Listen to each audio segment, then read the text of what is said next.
క్రీస్తునందున్న ప్రియులకు ప్రేమతో వందనాలు తెలియజేయుచున్నాను. ఈరోజు దేవుడు మనకు చేస్తున్న వాగ్దానం ఏమిటనగా కీర్తనల గ్రంథము 34వ కీర్తన 10వ చరణం. సింహపు పిల్లలు లేమిగలవై ఆకలి కొనును, యెహోవాను ఆశ్రయించు వారికి ఏ మేలు కొదవై ఉండదు. ఆమెన్.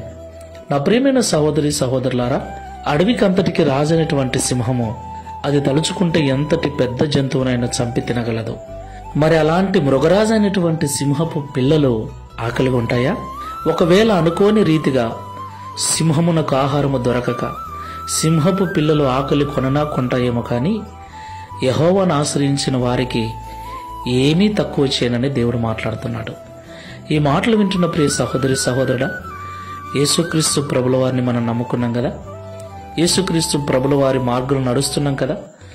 అయినప్పటికీ ఎన్నో కొరతలు, ఎన్నో ఇబ్బందులు, ఎన్నో రకాల సమస్యలు మనల్ని చుట్టుముట్టి ఇబ్బందిని కలిగిస్తూ ఉన్నాయంటే దాని అర్థం ఏంటి? మన భక్తిలో, మన విశ్వాసంలో ఏదో లోపం ఉందని అర్థం. మనం నమ్ముకున్న దేవుడు లోపభూయిష్ఠుడు కాదు గాని మన నమ్మకమే లోపభూయిష్టమైంది. మనం చేస్తున్న భక్తే సరిగ్గా చేయకపోతున్నామేమో, మనలో ఇంకా మార్చుకోవలసింది, సరిచేసుకోవలసింది ఇంకా ఏమైనా ఉందేమో. అందుకే ఈ బాధలు, ఈ చింతలు, ఈ ఇబ్బందులు. దేవదేవుణ్ణి నమ్మిన మనకెందుకండి ఈ బాధలు? ఒకవేళ వచ్చినా అవి తీరిపోవాలి కదా. ఎప్పుడు తీరిపోతాయా అని ఎదురు చూస్తున్నాం. అవి తీరిపోవట్లేదు. దానికి కారణం దేవునిలో లోపం లేదు కానీ మనలోనే. ఆ లోపం ఏంటో ఒకసారి పరిశీలన చేసుకొని సరి చేసుకొని ప్రార్థన చేసుకుందాం.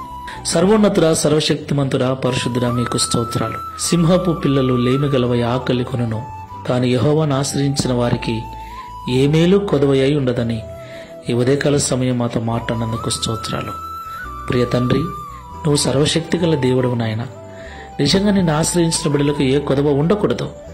కానీ నిన్ను నమ్మిన బిడ్డలమైన మేము కొరతలతో, ఇబ్బందులతో, బలహీనతలతో బ్రతుకుతూ ఉన్నాం. సమస్యలతో జీవిస్తూ ఉన్నాం. అవి ఎప్పుడు తీరిపోతాయా అని నేను ఎదురు చూస్తూ ఉన్నాం.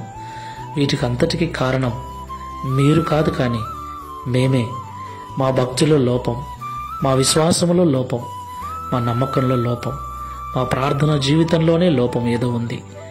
నా తండ్రి, ఈ ప్రార్థనలో ఏకీభిస్తున్న మేమందరం కూడా సరి చేసుకొని నిజమైన భక్తి, నిజమైన విశ్వాసము కలిగి సంపూర్ణముగా నీ మీద నమ్మకం కలిగి నీ ద్వారా ప్రతి మేలును పొందుకున్నట్లు సహాయం చేయమని, తద్వారా ఈ దిన వాగ్దానమును మా అందరి జీవితంలో నెరవేర్చి మీ నామమును మహిమపరచుకునమని యేసు నామంలో ప్రార్థిస్తున్నాము తండ్రి.